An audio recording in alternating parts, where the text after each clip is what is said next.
Welcome to my channel. Yo pagué la fiesta de compromiso de mi hija, pero en medio de las celebraciones, ella se acercó a mí y dijo: yo te llamé para servir a los invitados y hacer la limpieza, no para divertirte. Yo me retiré y me fui dejando mi celular grabando encima del estante de la sala. Cuando apreté para escuchar 2 días después. Dios mío, qué miedo.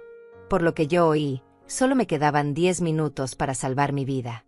Pero déjenme contarles desde el principio, porque necesitan entender cómo una madre de 68 años llega al punto de huir de la fiesta de su propia hija con el corazón destrozado, sin saber que ese celular olvidado terminaría siendo la única razón por la que aún sigo respirando.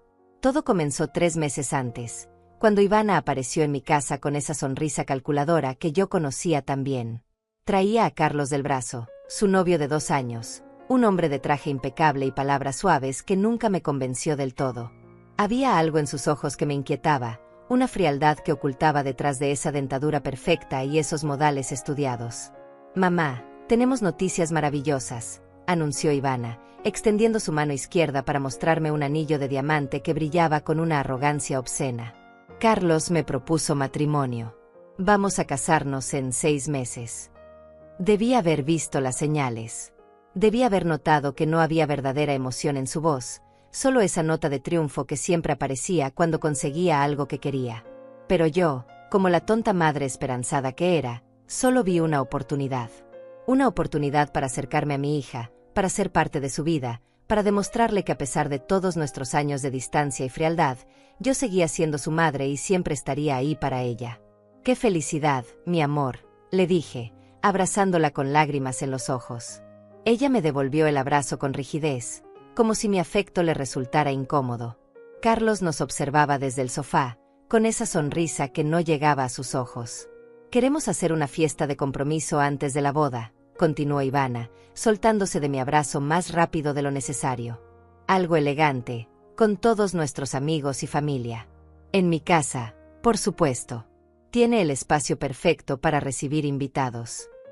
«Suena hermoso», respondí, sin imaginar lo que vendría después. Ivana intercambió una mirada con Carlos. Fue rápida, casi imperceptible, pero la vi. Ese lenguaje silencioso entre 2 personas que comparten secretos que nadie más debe conocer. «El tema, mamá, es que con los gastos de la boda y la luna de miel que Carlos quiere regalarme a Europa, no tenemos presupuesto para la fiesta de compromiso. Pero pensamos que quizás tú». Dejó la frase colgando en el aire, como un anzuelo esperando que yo mordiera. Y mordí. Por supuesto que mordí. «Yo me encargo», dije sin pensarlo 2 veces. «Quiero hacer esto por ti, Ivana. Por ustedes». La sonrisa que apareció en el rostro de mi hija no tenía nada de cálida. Era la sonrisa de alguien que acaba de conseguir exactamente lo que quería. Carlos asintió con aprobación, como si yo hubiera pasado algún tipo de prueba. «Eso sería maravilloso, mamá. Sabía que podíamos contar contigo». Durante las siguientes semanas, Ivana me envió listas interminables de requisitos. El catering debía ser de un lugar específico, nada de comida casera o soluciones económicas. Las flores tenían que ser importadas, variedades exóticas que costaban una fortuna. Insistió en contratar un grupo musical en vivo, no un simple DJ. Cada detalle que elegía era más caro que el anterior, y yo tragaba mi preocupación y asentía, porque quería que mi hija tuviera lo mejor. Vendí las joyas que mi difunto esposo Rodrigo me había regalado a lo largo de nuestros 40 años de matrimonio. El collar de perlas de nuestro aniversario de plata. Los aretes de diamantes que me dio cuando nació Ivana. El reloj antiguo que perteneció a su abuelo. Cada pieza llevaba una historia, un recuerdo, un pedazo de la vida que construimos juntos. Pero Rodrigo había muerto hacía 5 años, y esas joyas estaban guardadas en una caja, acumulando polvo y nostalgia. Al menos así, pensé, tendrían un propósito. Le darían felicidad a nuestra hija. Qué estúpida fui al creer que Ivana valoraría ese sacrificio.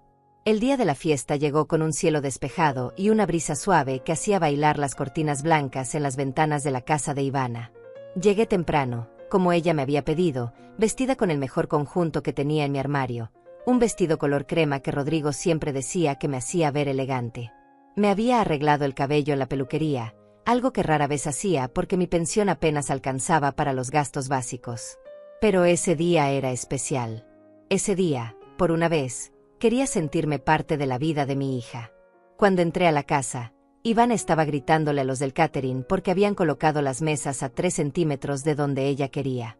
Carlos estaba al teléfono, hablando en voz baja en un rincón, con ese ceño fruncido que indicaba que algo lo preocupaba. Ninguno de los dos me saludó cuando llegué.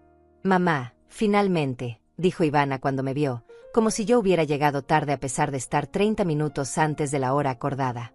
«Necesito que ayudes con las flores. Los floristas las dejaron en cajas y alguien tiene que organizarlas en los jarrones». No hubo un gracias por hacer todo esto posible. No hubo un te ves hermosa, mamá. Solo órdenes y ese tono impaciente que usaba cuando hablaba con personal de servicio. Pasé las siguientes 2 horas organizando flores, acomodando sillas, verificando que cada detalle estuviera perfecto. Mis pies me dolían en esos zapatos elegantes que no usaba desde el funeral de Rodrigo. Mi espalda protestaba cada vez que me agachaba a recoger algo del suelo. Pero seguí trabajando, porque eso es lo que hacen las madres. Trabajamos en silencio, con amor, esperando que de alguna manera ese amor sea reconocido. Los invitados empezaron a llegar alrededor de las 6 de la tarde. Hombres en trajes caros y mujeres con vestidos de diseñador llenaron la sala de estar y el jardín. Todos traían regalos envueltos en papel brillante y sonrisas perfectamente practicadas. Ivana flotaba entre ellos como una reina recibiendo tributos, con Carlos siempre a su lado, su mano posesiva en la cintura de ella. Yo intenté mezclarme con los invitados, presentarme como la madre de la novia. Algunos fueron amables, otros me miraron con esa cortesía fría que la gente reserva para quienes consideran insignificantes. Escuché fragmentos de conversaciones sobre viajes a Europa, inversiones en bolsa, propiedades en la playa. Un mundo completamente ajeno al mío, donde mi pensión mensual de $1,200 parecía una broma cruel. Tomé una copa de champán de una bandeja que pasaba. Era la primera vez que probaba champán en años. El líquido burbujeante me cosquilleó la nariz y me hizo sentir, por un momento, como si yo también perteneciera a ese mundo de lujo y celebración que mi dinero había creado pero del que yo no formaba parte. Fue entonces cuando Ivana se separó del grupo de amigas con las que reía y se dirigió hacia mí. Su rostro mostraba esa expresión que conocía tan bien, la que usaba cuando estaba a punto de decir algo hiriente pero quería que pareciera casual, casi accidental. Se inclinó hacia mí, tan cerca que pude oler su perfume caro, ese que le había recomendado una de sus amigas de la alta sociedad. Su voz era baja, apenas un susurro, pero cada palabra cayó sobre mí como una piedra fría. Yo te llamé para servir a los invitados y hacer la limpieza, no para divertirte. Deja esa copa y ponte el delantal que dejé en la cocina. Los invitados necesitan más canapés y hay que recoger los platos sucios del jardín. Me quedé paralizada. El champán se volvió amargo en mi boca.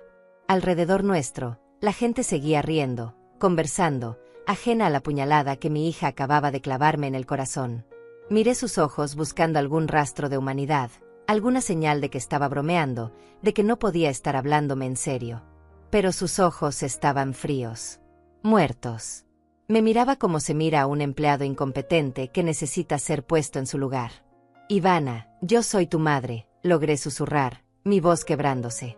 Pagué por todo esto. Exactamente. Pagaste. Ese fue tu papel. Ahora cumple con el otro, cortó, enderezándose y alisando su vestido como si nuestra conversación fuera un simple inconveniente en su noche perfecta. Y por favor, mantente en la cocina y fuera de la vista. Mis amigos no necesitan saber que mi madre es una simple jubilada que no tiene nada interesante que aportar a sus conversaciones. Se alejó antes de que yo pudiera responder, dejándome ahí de pie con esa copa de champán temblando en mi mano y las lágrimas ardiendo en mis ojos, luchando por no caer. No lloré. No en ese momento. No les daría esa satisfacción. Dejé la copa de champán sobre la mesa más cercana y caminé hacia la cocina con la cabeza en alto, aunque cada paso me costaba un esfuerzo monumental. Podía sentir los ojos de algunos invitados siguiéndome, esas miradas llenas de lástima o curiosidad morbosa de quienes habían presenciado mi humillación y se alegraban secretamente de que no fuera la suya. La cocina estaba vacía. Los del catering habían salido a servir más bebidas y canapés.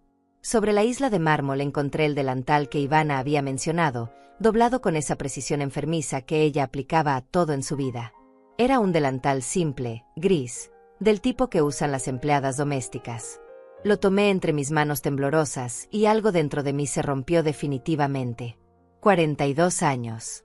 42 años desde que di a luz a esa niña. La cargué en mis brazos, la alimenté, velé sus noches de fiebre, sacrifiqué mis sueños para que ella pudiera tener los suyos.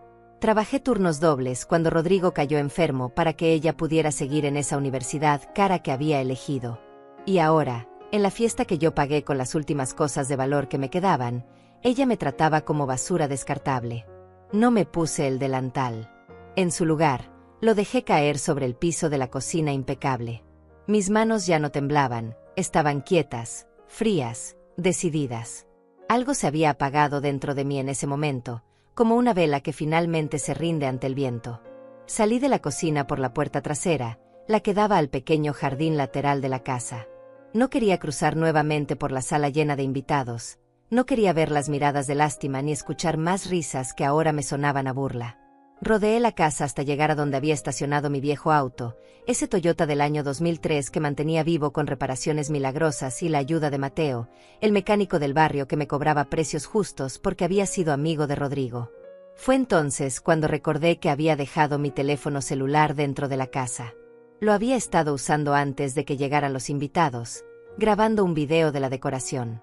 Quería tener un recuerdo de cómo había quedado todo, de ese momento en que pensé que mi relación con Ivana finalmente mejoraría. ¡Qué ironía! Había dejado el teléfono grabando sobre el estante de la sala, junto a ese jarrón de cristal que costó $300 y que Ivana insistió en comprar porque daba el toque perfecto de elegancia. Pensé en volver a buscarlo. Mi teléfono era viejo, pero era lo único que tenía para comunicarme con el mundo exterior. Sin embargo, la sola idea de entrar nuevamente a esa casa, de ver la cara de mi hija, de arriesgarme a otro desprecio público, me resultaba insoportable. El teléfono podía esperar. Yo necesitaba salir de ahí inmediatamente, antes de que el dolor que estaba conteniendo explotara frente a todos esos extraños. Subí a mi auto y conduje de regreso a mi pequeño departamento en el otro lado de la ciudad, ese lugar modesto de 2 habitaciones que había sido mi refugio desde que Rodrigo murió. Las lágrimas finalmente comenzaron a caer cuando dejé atrás el barrio exclusivo donde vivía Ivana, ese vecindario de casas enormes y jardines perfectos que yo nunca podría costear. Lloré por la madre que había sido y por la hija que nunca tendría. Lloré por Rodrigo, que no estaba ahí para sostenerme y decirme que todo estaría bien. Lloré por las joyas vendidas, por los sueños rotos, por los 42 años de amor incondicional arrojados a la basura como ese delantal gris que dejé tirado en el piso de su cocina. Cuando llegué a mi departamento, eran casi las 10 de la noche. Me quité ese vestido color crema que ya nunca volvería a ponerme y lo metí al fondo del armario, donde no tendría que verlo nunca más. Me puse mi camisón viejo y me acosté en la cama, mirando el techo en la oscuridad, sintiendo como el peso de la traición me hundía cada vez más en el colchón. No comí nada esa noche ni al día siguiente. El dolor había reemplazado al hambre. Me quedé en cama la mayor parte del tiempo, ignorando las 3 llamadas que recibí en el teléfono fijo. No quería hablar con nadie. No quería explicar por qué había huido de la fiesta como una ladrona en la noche. No quería escuchar consejos sobre cómo las familias deben mantenerse unidas, o darle otra oportunidad a tu hija. El segundo día después de la fiesta, mi hermana Alma apareció en mi puerta. No había respondido sus mensajes ni sus llamadas, y ella, con esa persistencia amorosa que siempre la había caracterizado, decidió venir personalmente a verificar que yo siguiera con vida. Inés, abre esta puerta ahora mismo o llamaré al administrador del edificio, gritó desde el pasillo. Su voz tenía esa mezcla de preocupación y determinación que no admitía negativas. Abrí la puerta arrastrando los pies, consciente de mi aspecto lamentable. No me había bañado, mi cabello era un desastre y probablemente olía a tristeza acumulada. Alma entró como un vendaval, cargando bolsas con comida y una expresión en su rostro que oscilaba entre el alivio y la furia. ¿Qué demonios pasó en esa fiesta?, preguntó, dejando las bolsas en la pequeña mesa del comedor y girándose para enfrentarme. Ivana me llamó histérica diciendo que te fuiste sin despedirte, que dejaste todo tirado y la avergonzaste frente a sus invitados. Pero yo te conozco, hermana. Tú no harías algo así sin una razón muy poderosa. Me derrumbé. Le conté todo. Cada palabra hiriente, cada mirada despectiva, cada momento de humillación que había soportado no solo esa noche, sino durante años de tratar de ganarme el afecto de una hija que parecía incapaz de sentir nada más que desdén por mí. Alma me escuchó en silencio, su rostro volviéndose cada vez más serio, sus manos apretándose hasta que los nudillos se pusieron blancos. «Esa niña está podrida por dentro», dijo finalmente, con una rabia controlada que pocas veces le había visto. «Y tú necesitas alejarte de ella. Inés. Necesitas protegerte». «Es mi hija», susurré, aunque las palabras ya no tenían el peso de antes. «Es todo lo que me queda de Rodrigo». «Rodrigo se revolcaría en su tumba si supiera cómo te trata su hija», respondió Alma con dureza. «Y tú lo sabes. Él nunca habría permitido esto». Tenía razón. Rodrigo había sido un hombre gentil pero firme.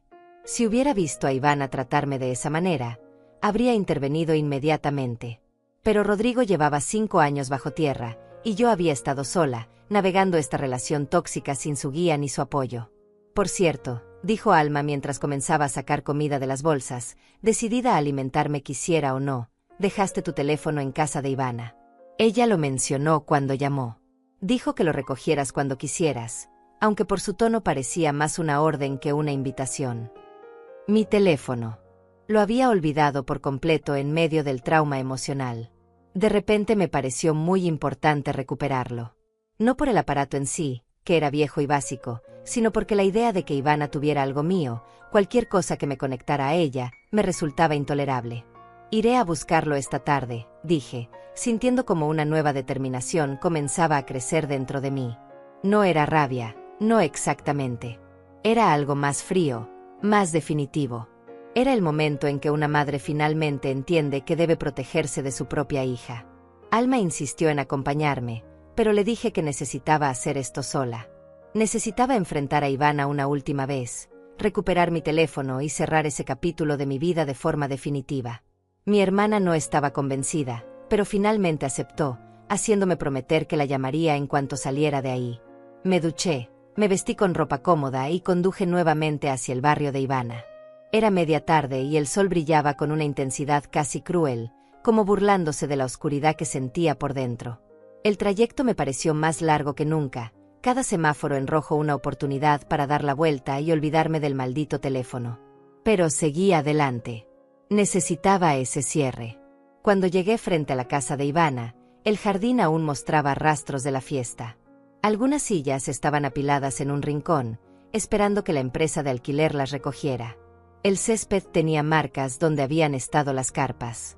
Todo parecía triste y desolado bajo la luz del sol, como si la casa misma se avergonzara de lo que había ocurrido entre sus paredes. Toqué el timbre y esperé, mi corazón latiendo con una mezcla de ansiedad y determinación. No hubo respuesta. Toqué nuevamente. Silencio. Probé girar la manija de la puerta y, para mi sorpresa, cedió. La puerta estaba abierta. Ivana tenía esa costumbre peligrosa de dejar la casa sin seguro cuando estaba en el jardín trasero o en el piso superior.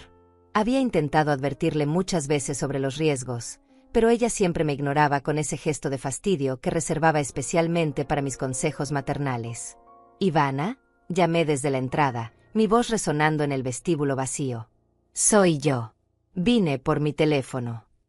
Nadie respondió. La casa estaba en silencio, ese tipo de silencio pesado que hace que cada pequeño ruido se amplifique de manera perturbadora. Podía escuchar el zumbido del refrigerador desde la cocina y el tic-tac del reloj de péndulo en la sala. Nada más. Entré y cerré la puerta detrás de mí. La sala de estar todavía mostraba señales de la fiesta, algunas copas olvidadas sobre las mesas, servilletas arrugadas, el olor residual de perfumes mezclados y comida cara. Me dirigí directamente al estante donde había dejado mi teléfono, junto al jarrón de cristal que tanto había costado. Allí estaba, exactamente donde lo había dejado. Lo tomé y vi que la batería estaba casi agotada, pero aún tenía algo de carga.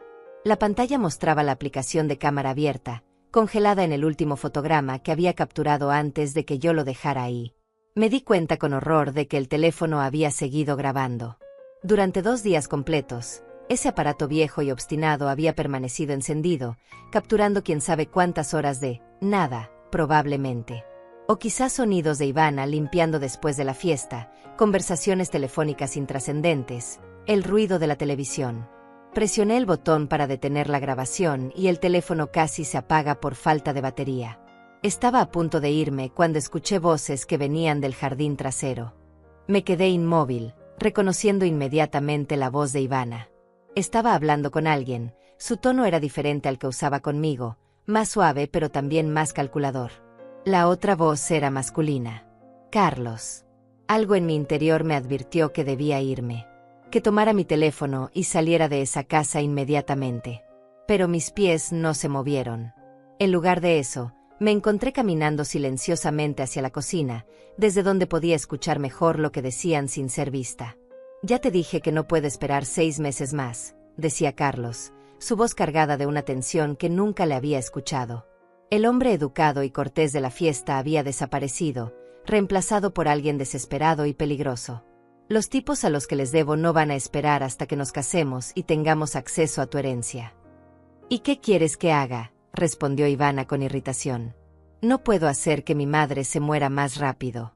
Aunque créeme, después de cómo arruinó mi fiesta con su comportamiento patético, no me importaría que desapareciera mañana mismo». Sentí como si me hubieran arrojado agua helada. Me aferré al borde de la encimera de la cocina, tratando de procesar lo que acababa de escuchar. Mi propia hija, hablando de mi muerte con esa indiferencia cruel, como si yo fuera simplemente un obstáculo inconveniente en su camino hacia el dinero. «Ese es precisamente el punto», continuó Carlos, y algo en su tono hizo que se me erizara la piel. «Tal vez no necesitamos esperar a que la naturaleza siga su curso». Hubo un silencio largo y terrible que me hizo contener la respiración. «¿Qué está sugiriendo exactamente?», preguntó Ivana, pero su voz no sonaba horrorizada ni escandalizada. Sonaba curiosa, interesada. «Los accidentes pasan todo el tiempo, especialmente con personas mayores que viven solas», dijo Carlos, y juro que pude escuchar la sonrisa siniestra en su voz. «Una caída en las escaleras, un escape de gas, un incendio. Cosas trágicas pero completamente creíbles». «Carlos, estás hablando de matar a mi madre», dijo Ivana, pero no como una acusación. Lo dijo como si estuviera considerando seriamente la propuesta, sopesando los pros y los contras de un plan de negocios. «Estoy hablando de resolver un problema», corrigió Carlos. «Tú misma dijiste que tu madre cambió su testamento el año pasado, que ahora planea dejar parte de su casa y sus ahorros a tu tía Alma y a esa ridícula organización benéfica que apoya. Si esperamos a que muera naturalmente, podrías terminar con menos de la mitad de lo que te corresponde. Pero si algo le pasara ahora, antes de que haga más cambios, tú serías la única heredera directa». Mi mente trabajaba frenéticamente. Era verdad que había actualizado mi testamento. Después de la muerte de Rodrigo, después de años de frialdad por parte de Ivana, había decidido que mi hermana Alma merecía algo de seguridad en su vejez. Y había destinado una suma considerable a un refugio de mujeres maltratadas, una causa que me importaba profundamente. Pero nunca imaginé que Ivana se enteraría, mucho menos que le importaría tanto. «¿Cuánto necesitas exactamente?», preguntó Ivana después de otro silencio cargado.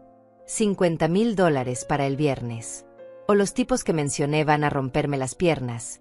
Y eso si tengo suerte. Si no la tengo, simplemente desapareceré y nadie volverá a saber de mí. No tengo $50,000, Carlos. Gasté casi todo en esta maldita casa y en mantener las apariencias. Pero tu madre sí los tiene. O al menos tiene una casa que vale 10 veces eso. Una vez que ella ya no esté, podemos vender la propiedad inmediatamente.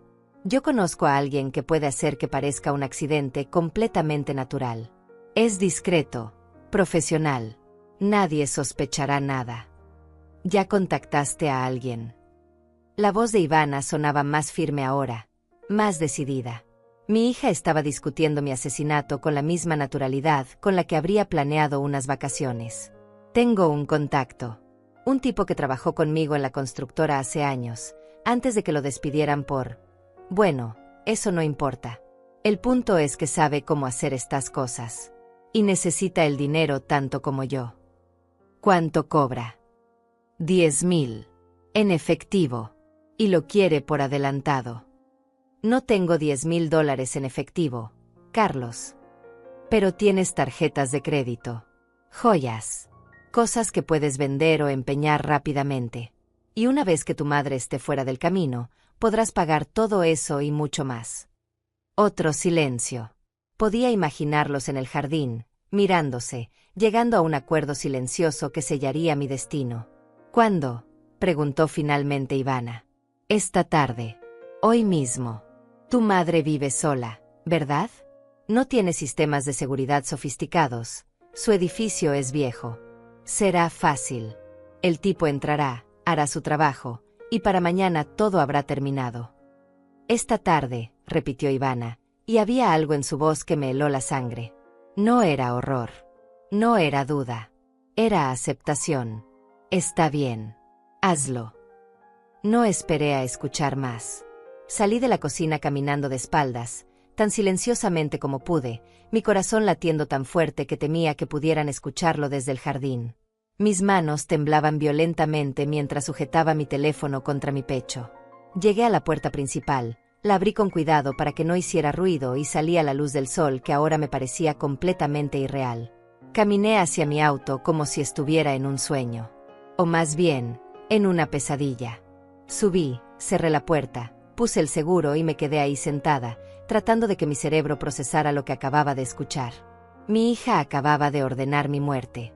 Mi única hija, la niña que había crecido en mi vientre, a quien había amamantado y consolado en noches de tormenta, acababa de firmar mi sentencia de muerte por dinero.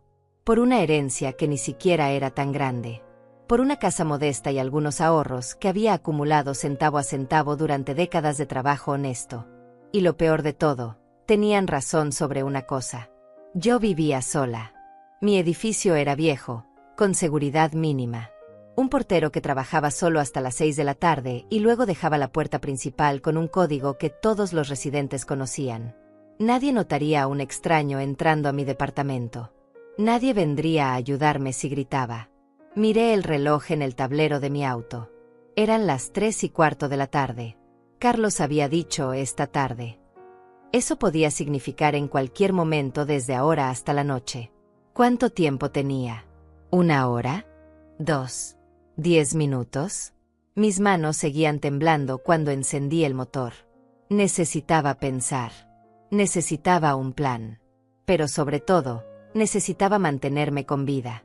Conduje sin rumbo fijo durante varios minutos, dando vueltas por calles que no reconocía, mi cerebro trabajando a una velocidad frenética mientras trataba de decidir qué hacer.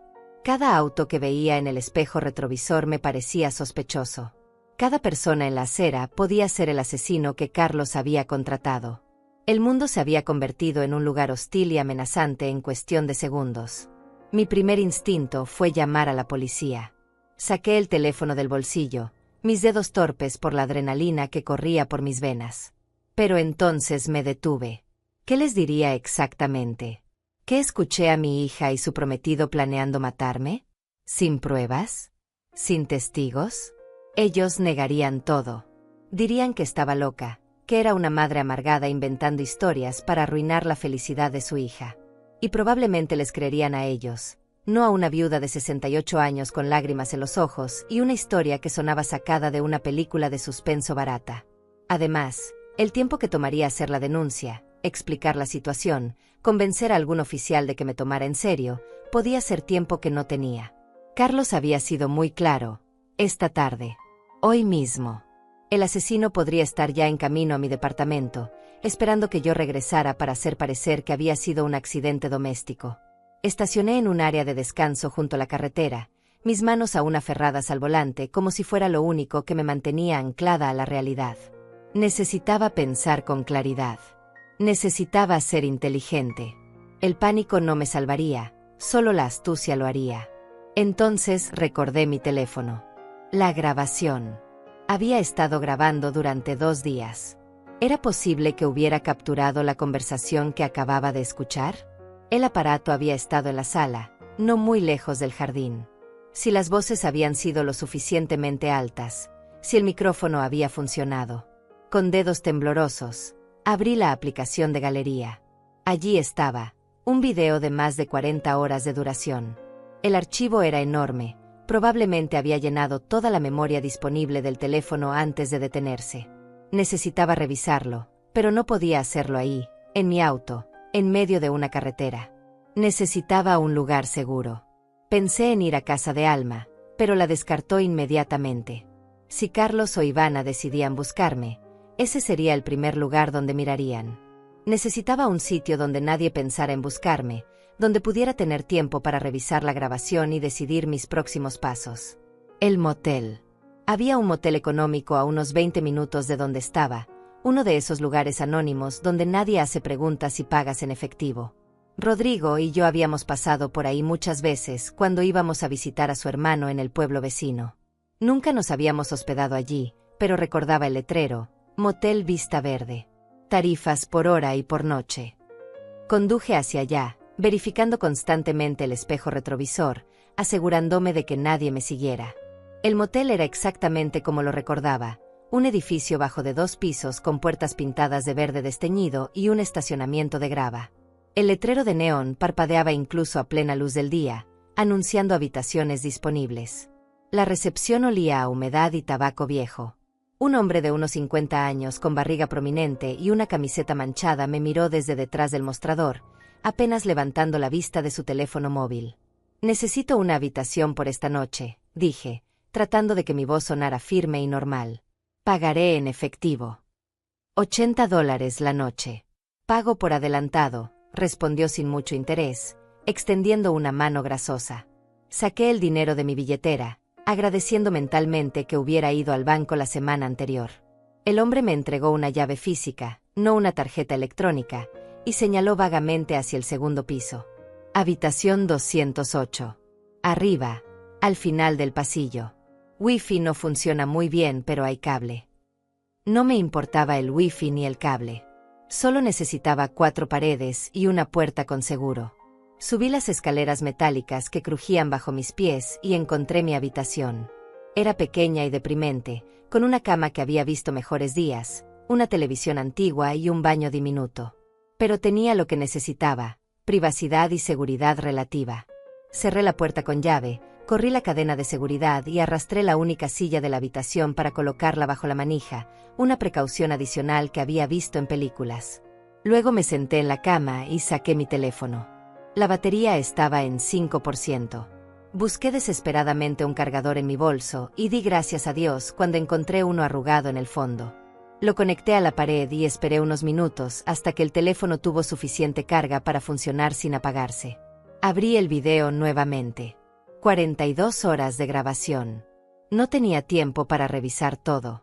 Necesitaba ir directamente al final, a las últimas horas, donde estaría la conversación que había escuchado. Moví la barra de progreso hacia adelante, hacia las últimas 2 horas de grabación. La pantalla mostraba principalmente la sala vacía de Ivana, el ángulo extraño desde el estante capturando parte del sofá y la entrada al jardín. Durante largos minutos no pasaba nada, solo la sala silenciosa y el movimiento ocasional de las cortinas por el viento. Entonces aparecieron ellos. Ivana y Carlos entrando desde el jardín, sus voces claras y nítidas. Mi corazón se aceleró. El teléfono los había grabado. Tenía la prueba. Subí el volumen al máximo y escuché nuevamente la conversación que había oído en persona hacía apenas una hora. Pero esta vez era diferente. Esta vez quedaba registrada, documentada, irrefutable. Cada palabra cruel de Ivana, cada sugerencia siniestra de Carlos, cada detalle del plan para asesinarme. Cuando la grabación terminó, me quedé mirando la pantalla oscura del teléfono, sintiendo una mezcla extraña de terror y alivio. Terror porque la amenaza era real, porque mi propia hija realmente quería verme muerta. Alivio porque tenía pruebas, porque no estaba loca, porque podía demostrar que no estaba inventando nada. ¿Pero qué hacer con esas pruebas? Ahora que las tenía, ¿cómo usarlas para mantenerme con vida? Miré el reloj en la pared del motel. Las 4:30 de la tarde. Habían pasado más de 2 horas desde que había escuchado la conversación. El asesino podría estar ya en mi edificio. Podría estar forzando la cerradura de mi departamento en este mismo instante. O peor, podría estar esperándome, sabiendo que eventualmente tendría que regresar. Necesitaba ayuda. Necesitaba a alguien que me creyera, que me ayudara a navegar esta pesadilla. Mi hermana Alma era la opción obvia, pero ¿podía ponerla en peligro? Si Ivana y Carlos descubrían que ella sabía algo, ¿También la convertirían en un objetivo? Entonces pensé en Leandro. Leandro Fuentes, el abogado que había ayudado a Rodrigo con su testamento años atrás. Era un hombre honesto, de esos que quedan pocos en el mundo. Había sido amigo de mi esposo desde la universidad y siempre se había portado bien con nosotros, cobrando honorarios justos y dando consejos legales gratuitos cuando los necesitábamos. Después de la muerte de Rodrigo, había sido él quien me ayudó a poner en orden todos los papeles de la herencia, quien se aseguró de que Ivana no pudiera manipular la situación a su favor cuando yo estaba demasiado destrozada para pensar con claridad. Busqué su número en mi lista de contactos. Mis dedos dudaron sobre la pantalla. Eran casi las 5 de la tarde de un martes. Probablemente estaría en su oficina. O tal vez ya camino a casa. ¿Atendería la llamada de una clienta que no había hablado con él en más de un año? No tenía otra opción. Presioné el botón de llamada. El teléfono sonó 3 veces. 4. 5. Estaba a punto de colgar cuando escuché su voz familiar. Inés, ¿eres tú? Leandro, dije, y mi voz se quebró. Toda la fortaleza que había mantenido durante las últimas horas se desmoronó de repente. Necesito ayuda. Mi hija. Ella está tratando de matarme. Hubo un silencio breve, pero que se sintió eterno. ¿Dónde estás?, preguntó finalmente, su voz profesional pero con un tono de urgencia. Dime dónde estás ahora mismo. Le di la dirección del motel. Escuché el sonido de llaves y una puerta cerrándose del otro lado de la línea. No te muevas de ahí. Voy para allá. Inés, escúchame bien, no hables con nadie, no abras la puerta a nadie excepto a mí. Entendido. Entendido, susurré. Estaré ahí en 20 minutos. Mantén tu teléfono encendido. Colgó y yo me quedé sentada en esa cama deprimente de motel, abrazándome a mí misma, tratando de mantener a raya el pánico que amenazaba con consumirme. Los 20 minutos que esperé a Leandro se sintieron como 20 horas. Me quedé sentada en la orilla de la cama, mirando fijamente la puerta, sobresaltándome con cada ruido en el pasillo.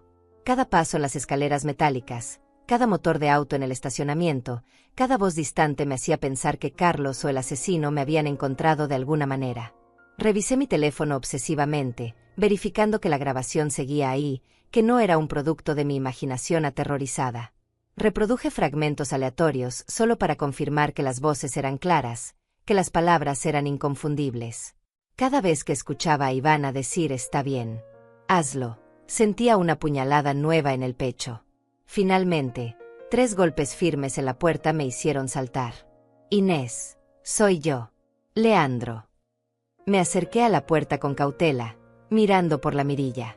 Era él, inconfundible con su cabello gris peinado con cuidado y su traje oscuro ligeramente arrugado después de un día de trabajo. Abrí la puerta rápidamente y él entró, cerrándola de inmediato tras de sí. Leandro Fuentes tenía 62 años, pero se mantenía en buena forma. Sus ojos marrones me escanearon con preocupación profesional, evaluando mi estado con la experiencia de alguien que había visto muchos clientes en crisis a lo largo de su carrera. Cuéntame todo, dijo sin preámbulos, señalando la cama para que me sentara mientras él tomaba la silla que yo había colocado contra la puerta. Sacó una pequeña libreta y un bolígrafo de su maletín. Desde el principio. No omitas ningún detalle. Y así lo hice. Le conté sobre la fiesta, sobre la humillación, sobre cómo había dejado mi teléfono grabando sin querer.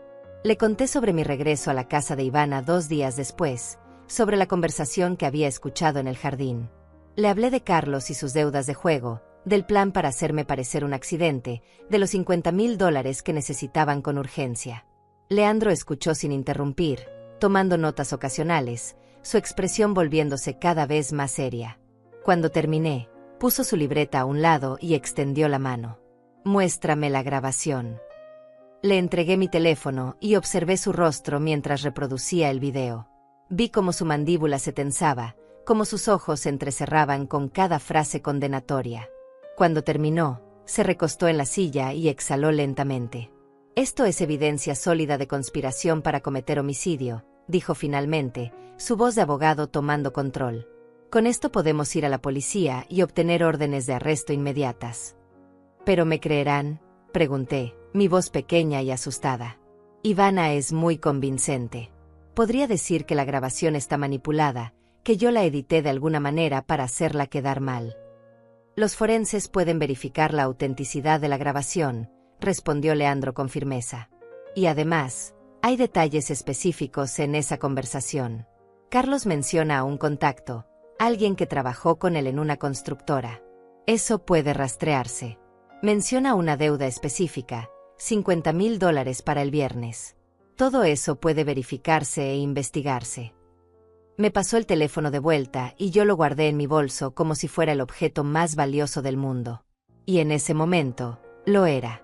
Era la diferencia entre la vida y la muerte. Hay algo más que necesitas saber, continuó Leandro, su tono volviéndose aún más serio si eso era posible. No puedes volver a tu departamento. No hasta que esto esté resuelto. Si ese hombre que Carlos contrató está esperándote allí, estarías caminando directo a una trampa. ¿Entonces qué hago?, pregunté, sintiendo como el pánico comenzaba a trepar por mi garganta nuevamente. ¿Me quedo escondida para siempre? ¿Dejo que Ivana y Carlos ganen? Por supuesto que no, dijo Leandro, y había algo en su voz que me hizo recordar por qué Rodrigo confiaba tanto en él. Vamos a ir a la policía ahora mismo. Vamos a presentar esta evidencia y vamos a asegurarnos de que tu hija y su prometido enfrenten las consecuencias de sus acciones.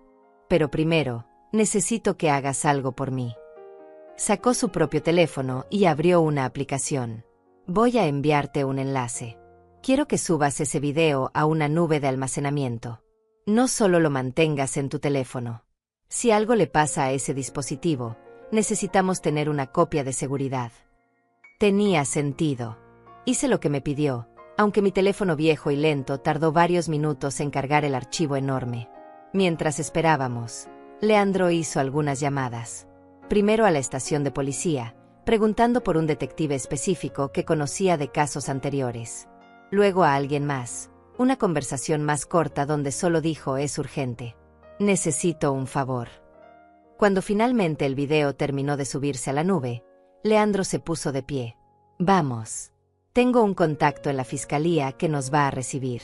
Es mejor ir directamente allá que a una estación de policía regular. Esto es un caso de intento de homicidio. Necesitamos que lo tomen en serio desde el principio. Lo seguí fuera de la habitación del motel, sintiendo una mezcla de alivio y terror. Alivio porque finalmente estaba haciendo algo concreto para protegerme. Terror porque esto haría que la situación fuera real e irreversible. Una vez que presentáramos las pruebas, no habría vuelta atrás. Mi relación con Ivana, por tóxica y dañina que hubiera sido, terminaría de forma definitiva. Mi hija iría a prisión. Y yo tendría que vivir el resto de mis días, sabiendo que mi propia sangre había querido verme muerta. Íbamos bajando las escaleras del motel cuando mi teléfono sonó. El número de Alma apareció en la pantalla. Inés. Gracias a Dios. ¿Dónde estás? Ivana me llamó hace una hora preguntando por ti. Dice que fuiste a su casa a buscar tu teléfono y que cuando ella llegó del supermercado ya no estabas. Sonaba preocupada, pero había algo raro en su voz. Algo que no me gustó. Miré a Leandro, quien había escuchado suficiente como para entender la situación. Asintió, indicándome que respondiera. Alma, escúchame con atención. No le digas a Ivana que hablaste conmigo. No le digas nada. Y por favor, no vayas a tu casa esta noche. Quédate en un hotel o con una amiga, pero no en tu casa. ¿Qué? Inés, me estás asustando. ¿Qué está pasando? No puedo explicártelo ahora, pero confía en mí. Por favor. Haz lo que te digo y mañana te explicaré todo. Hubo un silencio tenso. ¿Estás en peligro?, preguntó finalmente mi hermana, su voz temblando. Estuve. Pero ahora estoy con Leandro y vamos camino a la fiscalía. Todo va a estar bien. Voy para allá. No, dije con firmeza. Quédate lejos de esto por ahora. Te prometo que te llamaré en cuanto pueda. Colgué antes de que pudiera protestar. Leandro ya estaba en su auto, un sedán gris que había visto días mejores pero que estaba impecablemente limpio por dentro. Me senté en el asiento del pasajero y él arrancó el motor. El trayecto a la fiscalía tomó 40 minutos en el tráfico de la tarde. Durante el camino, Leandro me explicó qué esperar. Habría preguntas, muchas preguntas.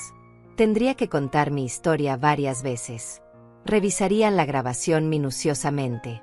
Tomarían mi declaración oficial. Y si todo salía como esperábamos, emitirían órdenes de arresto para Ivana y Carlos esa misma noche. ¿Y el hombre que Carlos contrató? Pregunté. ¿Qué pasa con él? La policía enviará una unidad a tu edificio. Si está ahí esperándote, lo atraparán. Y si no está ahí, las declaraciones de Ivana y Carlos bajo interrogatorio eventualmente llevarán a él. El edificio de la fiscalía era una estructura moderna de vidrio y concreto en el centro de la ciudad. Leandro me guió a través de los pasillos con la confianza de alguien que había estado ahí muchas veces antes. Subimos al tercer piso y entramos a una oficina donde nos esperaba una mujer de unos 40 años con traje formal y una expresión seria. Fiscal Martina Salazar, se presentó, estrechando mi mano con un apretón firme. Leandro me contó brevemente su situación por teléfono. Necesito escuchar su historia completa y ver esa grabación. Durante las siguientes 2 horas, reviví cada detalle de mi pesadilla. La fiscal Martina tomaba notas constantemente, deteniendo la grabación en momentos específicos, haciéndome aclarar ciertos puntos.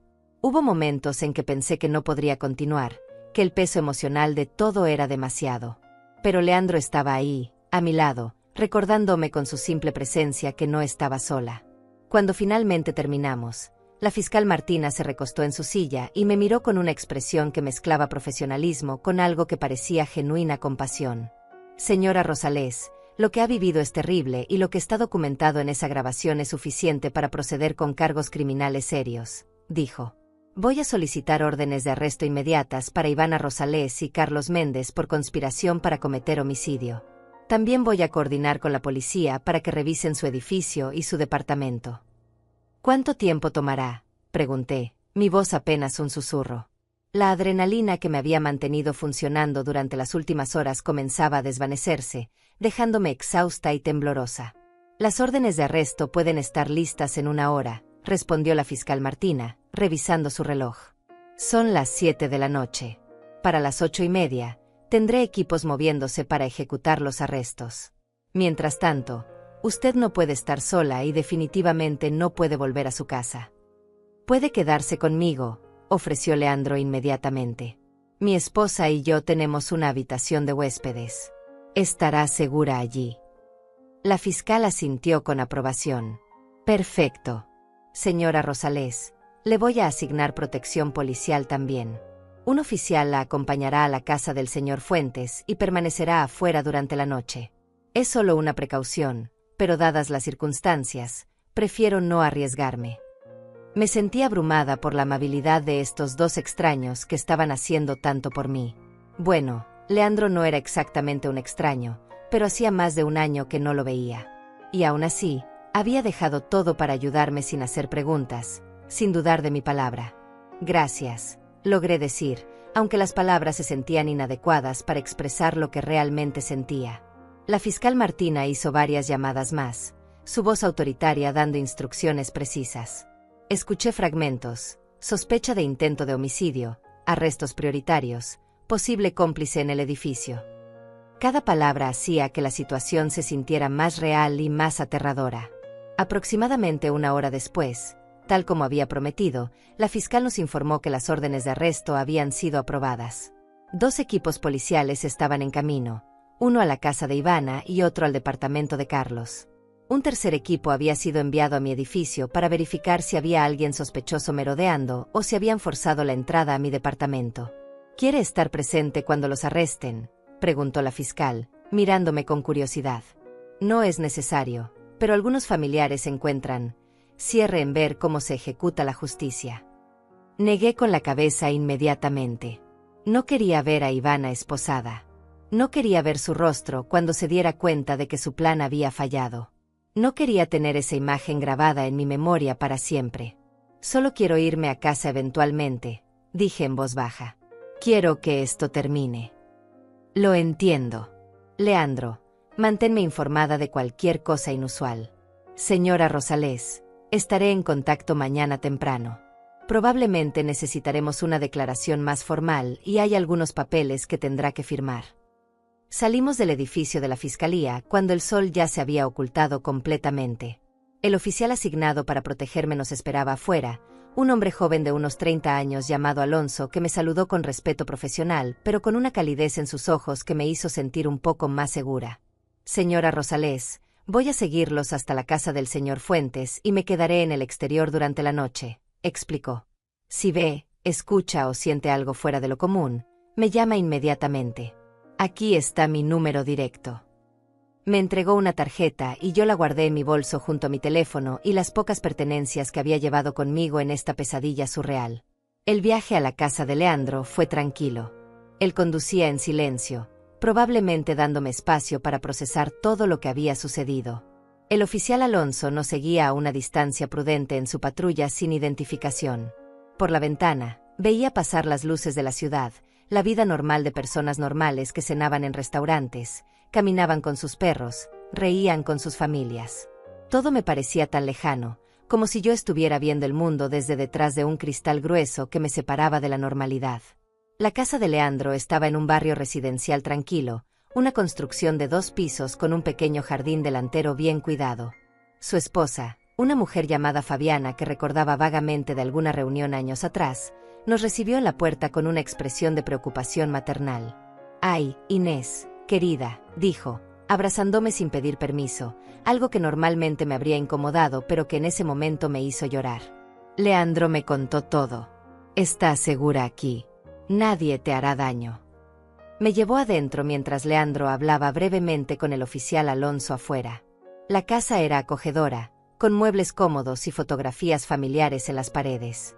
El olor a comida casera flotaba en el aire, recordándome que no había comido nada en todo el día. «Debes estar hambrienta», dijo Fabiana, leyendo mis pensamientos. «Hice sopa de pollo. Nada elegante, pero reconforta el alma». No tenía apetito, pero ella insistió y yo terminé sentada en su mesa de cocina, sorbiendo sopa caliente que efectivamente reconfortaba algo dentro de mí. Leandro se unió a nosotros después de asegurar que el oficial Alonso estaba posicionado estratégicamente con vista a la entrada principal. «Las noticias no tardarán en llegar», dijo Leandro, sirviéndose café. «Una vez que ejecuten los arrestos, la fiscal Martina nos contactará». Esperamos. Los minutos se arrastraban como horas. Fabiana intentaba hacer conversación casual sobre cualquier cosa excepto la situación actual. Me preguntó sobre mi salud, sobre cómo estaba el edificio donde vivía, sobre si había visto alguna película buena recientemente. Eran preguntas mundanas y triviales, pero apreciaba el esfuerzo que hacía para mantenerme distraída. Alrededor de las 9:30 de la noche, el teléfono de Leandro sonó. Vi cómo su expresión cambiaba mientras escuchaba, asintiendo ocasionalmente, haciendo preguntas cortas. Cuando colgó, me miró con una mezcla de alivio y algo más oscuro. «Los arrestaron», dijo simplemente. «A ambos». Ivana estaba en su casa cuando llegó el equipo policial. Carlos estaba con ella. No opusieron resistencia. Debí sentir alivio. Debí sentir victoria. Pero lo único que sentí fue un vacío profundo y doloroso. Mi hija estaba en una celda. La niña que había crecido dentro de mí, a quien había dado vida, estaba siendo procesada como una criminal. Y lo era. Era una criminal que había intentado matarme. Pero seguía siendo mi hija. ¿Y el otro hombre?, pregunté. «El que Carlos contrató». «También lo encontraron», respondió Leandro, y su expresión se volvió más sombría. «Estaba dentro de tu departamento, Inés». Forzó la cerradura trasera, la del balcón. Estaba preparando el lugar para que pareciera que habías tenido un escape de gas accidental. «Si hubieras regresado a casa esta tarde». No terminó la frase. No necesitaba hacerlo. Los tres sabíamos exactamente qué habría pasado si yo hubiera regresado a mi departamento. Estaría muerta. Mi cuerpo habría sido encontrado mañana por la mañana, tal vez por el administrador del edificio o por algún vecino que oliera el gas. Ivana habría llorado lágrimas de cocodrilo en mi funeral. Habría heredado todo. Y nadie habría sospechado nada. 10 minutos, susurré, recordando las palabras que había pensado cuando escuché por primera vez la grabación. Si no hubiera olvidado mi teléfono, si no hubiera ido a buscarlo justo cuando ellos estaban hablando, si no hubiera escuchado sus planes, solo me habrían quedado 10 minutos de vida cuando regresara a casa. Fabiana se acercó y tomó mi mano entre las suyas. Pero no pasó, dijo firmemente. Estás aquí. Estás viva.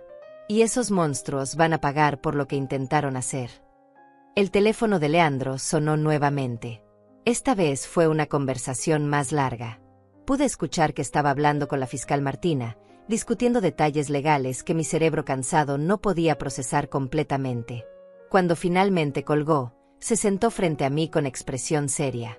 Ivana y Carlos están siendo interrogados por separado, explicó. Aparentemente, Carlos empezó a hablar casi inmediatamente. Les está dando todos los detalles, cómo conoció al hombre que contrató, cuánto le pagó, exactamente qué le ordenó hacer. Está tratando de negociar un trato, culpando a Ivana de ser la cerebro detrás de todo. ¿Y ella?, pregunté, aunque parte de mí no quería saber la respuesta. Ivana no ha dicho nada todavía. Pidió un abogado. Pero con la grabación, el testimonio de Carlos y el hecho de que atraparon al sicario literalmente en tu departamento preparando la escena del crimen, no hay mucho que su abogado pueda hacer. Sentí que las lágrimas comenzaban a caer por mis mejillas. No eran lágrimas de tristeza exactamente, ni de alivio. Eran lágrimas de algo más complejo, una mezcla de pérdida, traición, supervivencia y una profunda fatiga emocional. ¿Cuánto tiempo estarán en prisión?, pregunté, secándome las mejillas con el dorso de la mano. Eso depende de muchos factores, respondió Leandro cuidadosamente. Pero conspiración para cometer homicidio, intento de homicidio premeditado, estamos hablando de sentencias largas. Décadas, potencialmente. Especialmente con evidencia tan clara. Décadas. Mi hija pasaría décadas en prisión. Envejecería detrás de barrotes. Y yo envejecería aquí afuera, sola, sabiendo que mi única hija me había odiado tanto como para querer verme muerta. Deberías dormir, dijo Fabiana suavemente. Te preparé la habitación de huéspedes. Hay ropa limpia y todo lo que puedas necesitar. Mañana será otro día difícil y necesitas descansar. Tenía razón, aunque la idea de dormir me parecía imposible. Me llevó escaleras arriba a una habitación pequeña pero acogedora, con una cama cubierta por un edredón floreado y cortinas que bloqueaban la luz de la calle. Sobre la cama había un camisón limpio y artículos de tocador básicos. Si necesitas algo, lo que sea, solo llama, dijo Fabiana, señalando el teléfono de la mesita de noche. Leandro y yo estaremos despiertos un rato más abajo. Me dejó sola y yo me senté en la cama, mirando alrededor de esta habitación extraña que era mi refugio temporal. Me cambié el camisón que Fabiana había dejado y me metí bajo las sábanas limpias que olían a lavanda. La cama era cómoda, mucho más que la de mi propio departamento, pero no podía relajarme. Cada vez que cerraba los ojos, veía el rostro de Ivana. No la Ivana adulta y cruel que había ordenado mi muerte, sino la Ivana niña, la que solía trepar a mi cama durante las tormentas, la que me abrazaba y me decía que era la mejor mamá del mundo. ¿En qué momento se había roto todo? ¿Había sido gradual o había habido un momento específico en el que perdí a mi hija? Repasé mentalmente años de interacciones frías, de cumpleaños olvidados, de llamadas no devueltas. Las señales siempre habían estado ahí, pero yo las había ignorado, aferrándome a la esperanza de que algún día las cosas mejorarían. El sueño finalmente llegó cerca de las 2 de la mañana, pero fue intranquilo y lleno de pesadillas. Soñé que estaba en mi departamento cuando el gas comenzaba a llenar el espacio. Soñé que corría, pero mis piernas no se movían. Soñé que gritaba, pero nadie podía escucharme. Me desperté sobresaltada alrededor de las 6 de la mañana, el corazón latiendo con fuerza, desorientada por un momento hasta que recordé dónde estaba. La luz gris del amanecer se filtraba a través de las cortinas. Abajo, podía escuchar sonidos de actividad en la cocina. Me levanté, me lavé la cara en el baño adjunto y bajé las escaleras. Fabiana ya estaba preparando café, vestida y arreglada como si fuera un día normal. Leandro estaba en la mesa, revisando papeles y su laptop, con ese aspecto ligeramente desvelado de alguien que no había dormido lo suficiente. «Buenos días», me saludó Fabiana con una sonrisa gentil. «¿Café? Tostadas». Acepté el café, pero rechacé la comida. Mi estómago seguía siendo un nudo apretado de ansiedad. Leandro levantó la vista de su computadora. «La fiscal Martina llamó hace media hora», dijo. «Quiere vernos en su oficina a las 10. Hay algunos desarrollos nuevos». ¿Qué tipo de desarrollos?, pregunté, sintiendo como la ansiedad volvía a apoderarse de mí. No dio detalles por teléfono. Solo dijo que era importante que estuvieras presente. Las siguientes horas pasaron en una especie de neblina. Me duché, me puse la misma ropa del día anterior porque no tenía nada más. Intenté comer algo de las tostadas que Fabiana insistió en prepararme. El oficial Alonso seguía afuera, ahora relevado por otra oficial llamada Martina, que nos saludó con profesionalismo cortés. Llegamos a la fiscalía exactamente a las 10. La fiscal Martina nos esperaba en su oficina, pero esta vez no estaba sola. Había un hombre mayor con ella, de unos 50 y tantos años, con traje oscuro y una expresión seria que me puso nerviosa inmediatamente. Señora Rosales, este es el detective Mateo Vargas, presentó la fiscal. Ha estado a cargo de la investigación desde anoche. El detective me estrechó la mano con un apretón firme, pero no excesivo. Señora, ante todo, permítame decirle que su instinto de supervivencia probablemente le salvó la vida, dijo con una voz grave y tranquilizadora. Y esa grabación accidental fue la evidencia más sólida que he visto en años. ¿Qué pasó anoche después de los arrestos?, pregunté, sentándome en la silla que me ofrecieron. La fiscal y el detective intercambiaron una mirada. Carlos Méndez comenzó a hablar casi inmediatamente. Empezó el detective Mateo. Confesó todo. Las deudas de juego sumaban en realidad más de lo que le dijo a Ivana. Debe aproximadamente $90,000 a 3 prestamistas diferentes, todos con conexiones peligrosas. Estaba desesperado. Según él, fue Ivana quien sugirió primero que sería conveniente si usted tuviera un accidente. Cada palabra era un golpe. Había sido idea de ella. Mi propia hija había sido quien primero verbalizó el pensamiento de matarme. Carlos dio el nombre del hombre que contrató, continuó el detective. Se llama Alfredo Ramos, tiene antecedentes por asalto y extorsión. Carlos le pagó $10,000, dinero que Ivana sacó de sus tarjetas de crédito y vendiendo algunas joyas que tenía. Ramos confesó también cuando lo confrontamos con el testimonio de Carlos. Dijo que solo estaba haciendo un trabajo, que no tenía nada personal contra usted. ¡Qué reconfortante!, murmuré con amargura. Ivana, por otro lado, ha sido menos cooperativa, dijo la fiscal Martina. Su abogado está tratando de argumentar que ella estaba siendo manipulada por Carlos, que la convenció de ir por ese camino. Pero la grabación contradice eso claramente. En el audio, se escucha que ella toma decisiones, que acepta el plan, que da su aprobación final. ¿Qué significa esto legalmente?, preguntó Leandro, siempre el abogado profesional incluso en medio del caos emocional. Ambos están siendo acusados de conspiración para cometer homicidio y tentativa de homicidio, respondió la fiscal. Alfredo Ramos está siendo acusado de intento de homicidio. Con las pruebas que tenemos, estoy confiada en que obtendremos condenas. Carlos probablemente obtendrá una sentencia ligeramente reducida por cooperar, pero aún estamos hablando de entre 15 y 20 años. Ivana podría enfrentar de 20 a 25 años sin posibilidad de libertad condicional. 20 a 25 años. Mi hija tendría más de 50 cuando saliera, si es que vivía para verlo.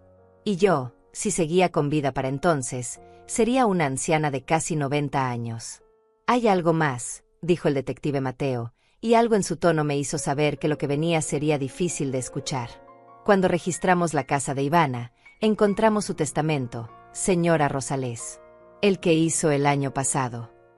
¿Y?, pregunté, confundida sobre por qué eso era relevante.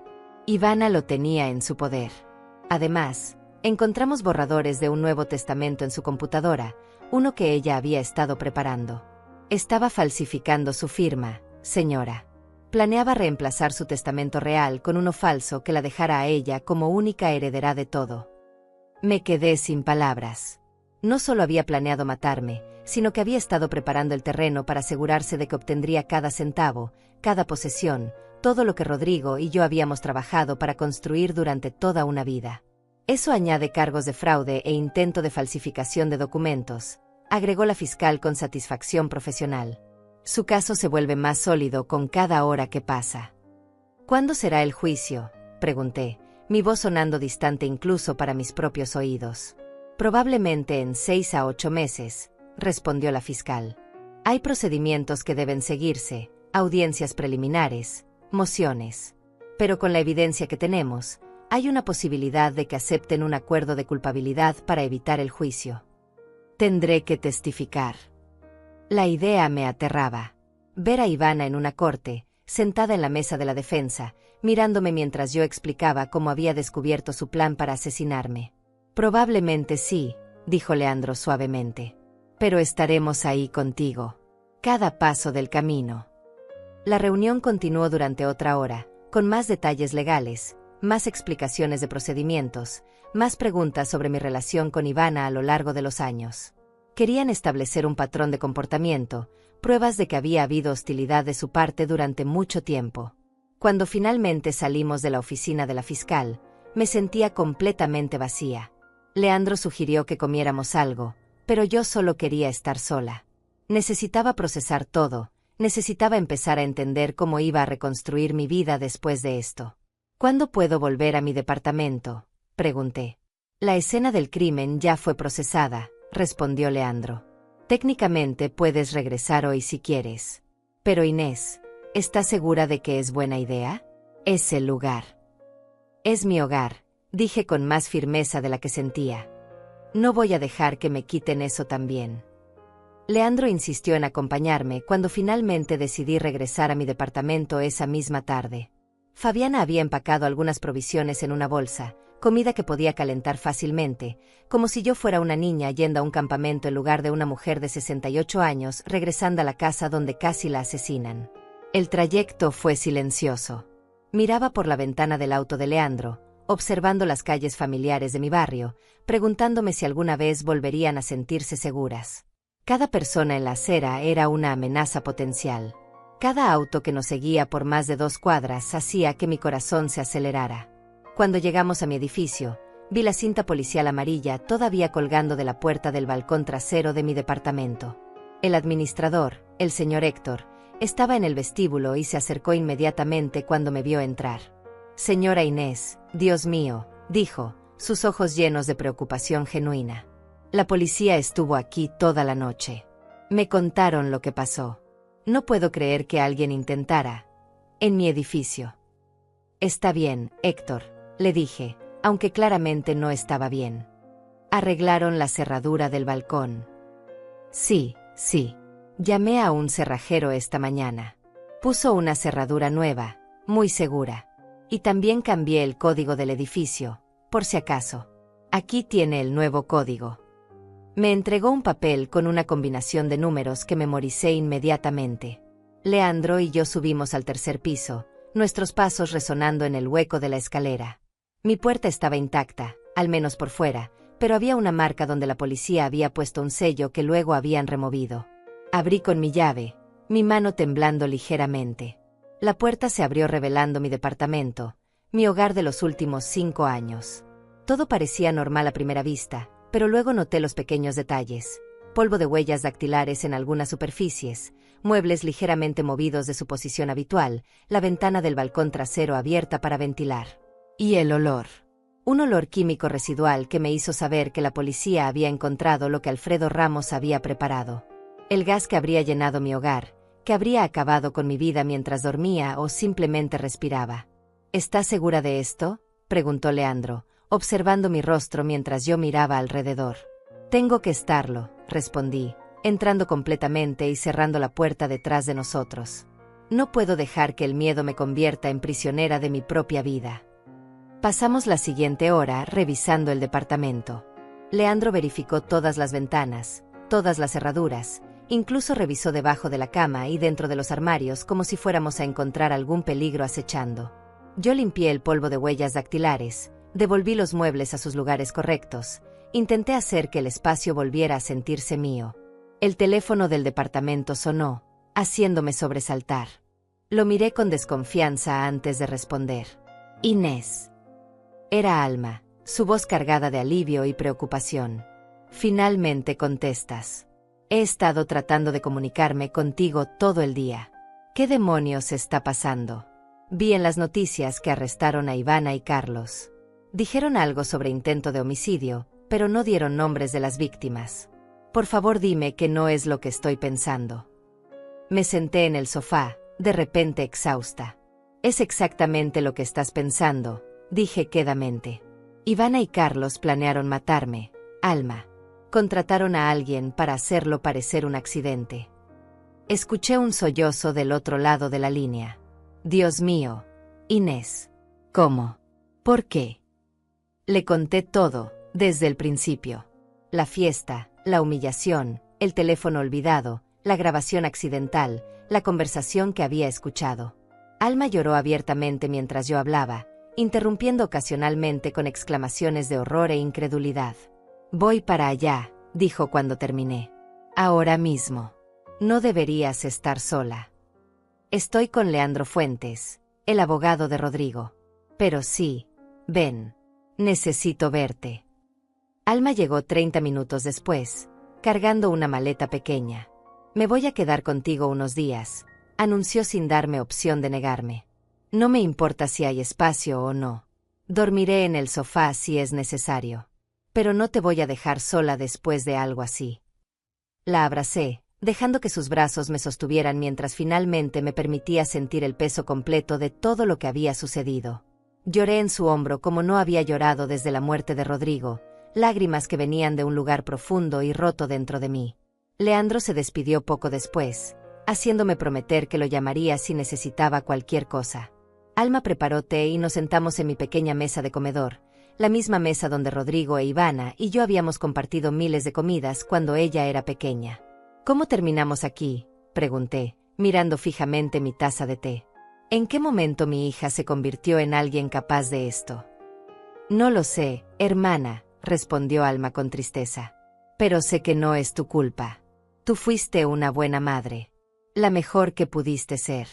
Ivana tomó sus propias decisiones horribles, y ahora tiene que enfrentar las consecuencias.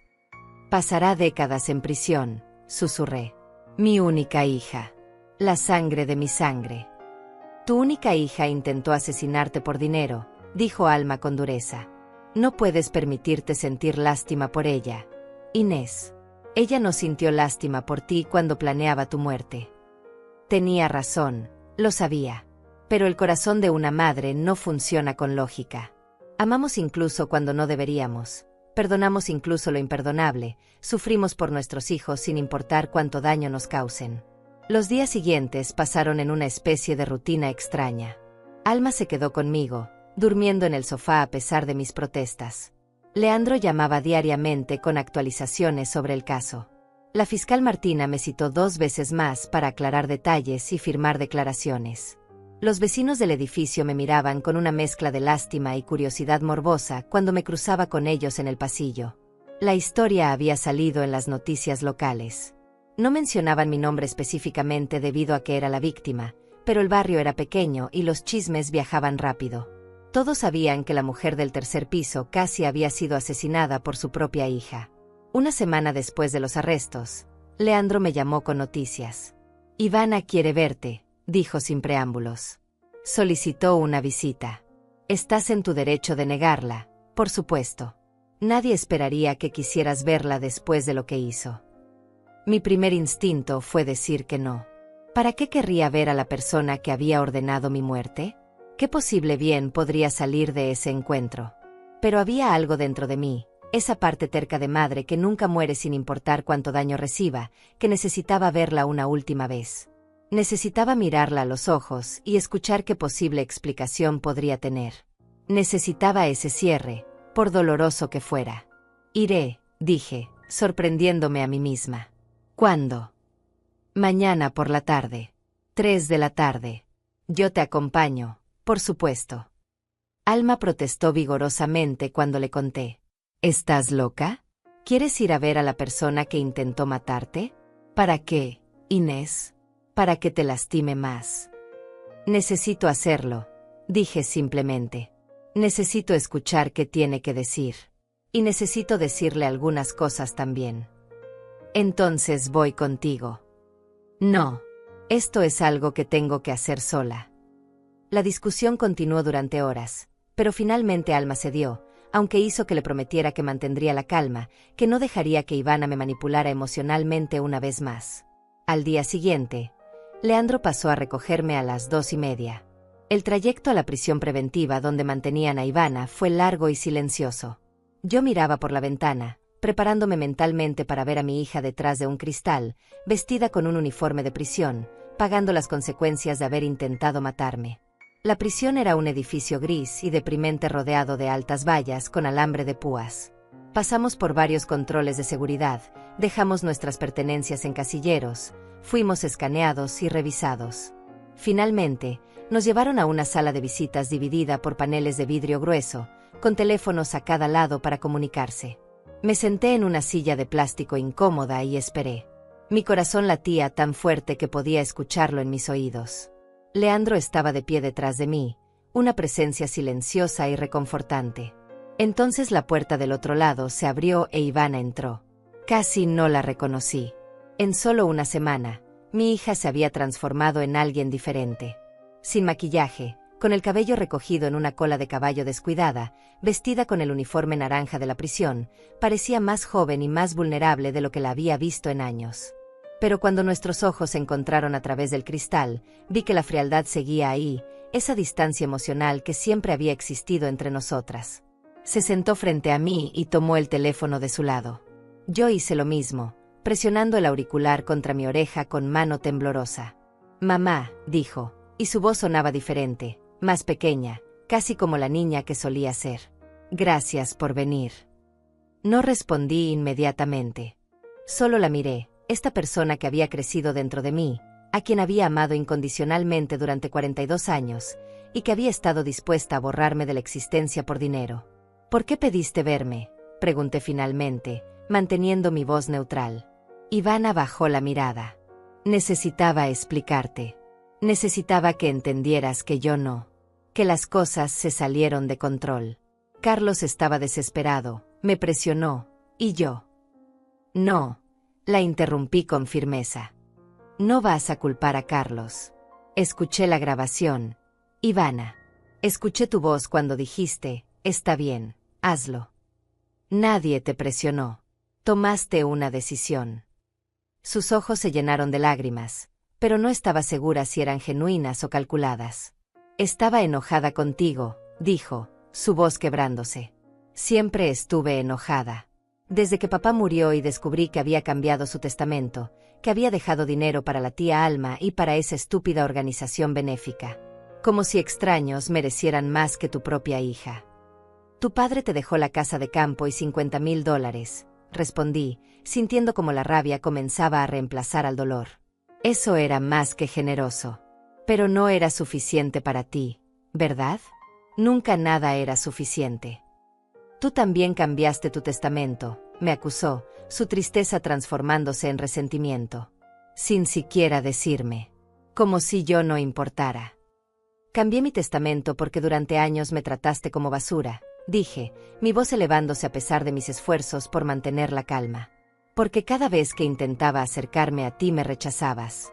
Porque el único momento en que mostrabas interés en mí era cuando necesitabas dinero. ¿Y sabes qué, Ivana? Aún así te amaba. Aún así vendí las joyas de tu padre para pagarte esa maldita fiesta. Aún así habría hecho cualquier cosa por ti». «Pero no era suficiente», susurró ella. «Nunca fuiste suficiente. Papá era el fuerte, el exitoso.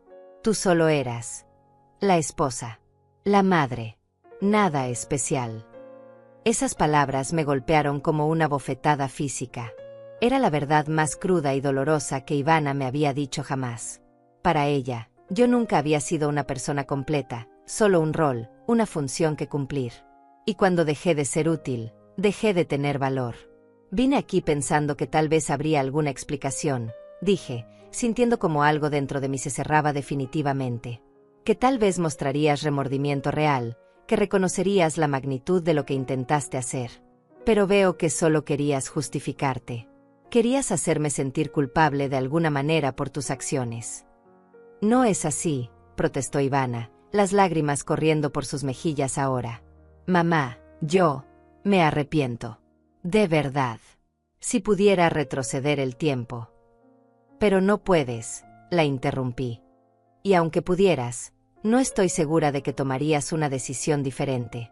El problema nunca fue Carlos, ni el dinero, ni siquiera el testamento. El problema es que en algún punto del camino, perdiste tu humanidad.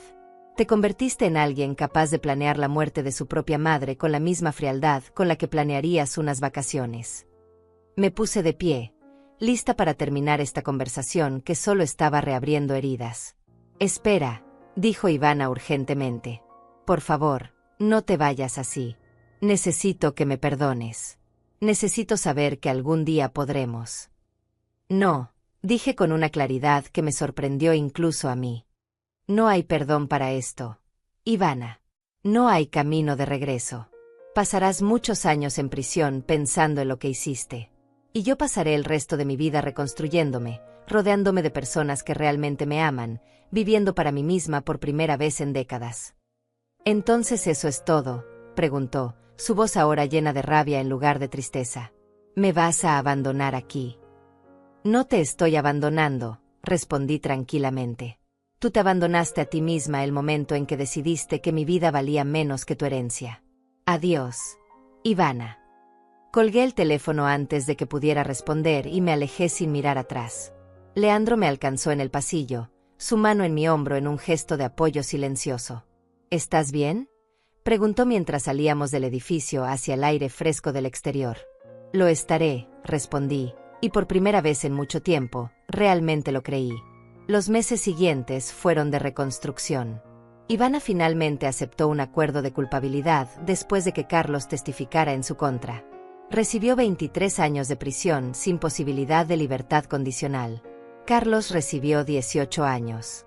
Alfredo Ramos, el hombre que habían contratado, recibió 15 años. Yo asistí a la sentencia, necesitaba ver ese momento final de justicia. Cuando el juez pronunció la sentencia, Ivana me miró desde la mesa de la defensa. Busqué en su rostro algún signo de remordimiento genuino, pero solo vi resentimiento y autocompasión. Después del juicio, Alma me convenció de vender mi departamento. Tenía demasiados recuerdos oscuros, demasiadas sombras. Compré un lugar más pequeño pero más luminoso en un barrio diferente, un nuevo comienzo en todos los sentidos. Retomé viejas aficiones que había abandonado. Me uní a un club de lectura en la biblioteca local. Empecé a tomar clases de pintura. Conocí a otras mujeres de mi edad que se convirtieron en amigas verdaderas, el tipo de amigas que había estado demasiado ocupada criando a Ivana para cultivar antes. Actualicé mi testamento una vez más. Alma recibiría la mitad de todo. El resto iría al refugio de mujeres maltratadas y a una organización que ayudaba a personas mayores víctimas de abuso familiar. Rodrigo habría estado orgulloso. 6 meses después de la sentencia, recibí una carta de Ivana desde la prisión. La sostuve en mis manos durante días sin abrirla. Finalmente, una tarde lluviosa, la abrí y leí sus palabras. Era más de lo mismo, justificaciones, culpa proyectada, promesas vacías de cambio. La rompí en pedazos pequeños y la tiré a la basura. Algunos vínculos, una vez rotos de forma tan violenta, no pueden ni deben repararse. Pasé demasiados años de mi vida tratando de ganarme el amor de alguien incapaz de darlo. Ya no era esa mujer. Ya no era la madre desesperada rogando por migajas de afecto. Era Inés Rosales, una sobreviviente. Una mujer que había mirado a la muerte a los ojos y había elegido vivir. Una mujer que había perdido a su única hija, pero había encontrado su propia fuerza. En las noches tranquilas en mi nuevo apartamento, a veces pensaba en esos 10 minutos. Los 10 minutos que habrían sido todo lo que me quedaba de vida si no hubiera olvidado mi teléfono, si no hubiera regresado en el momento exacto, si no hubiera escuchado esa conversación. Pero no pensaba en ellos con terror. Pensaba en ellos con gratitud. Porque esos 10 minutos me habían dado una segunda oportunidad. Una oportunidad de vivir el resto de mi vida en mis propios términos, rodeada de personas que me valoraban, libre del peso de un amor tóxico que casi me destruye. Y eso, descubrí, era más valioso que cualquier herencia, cualquier vínculo familiar, cualquier cosa que Ivana hubiera podido quitarme. Sobreviví. Y en ese sobrevivir, finalmente aprendí a vivir.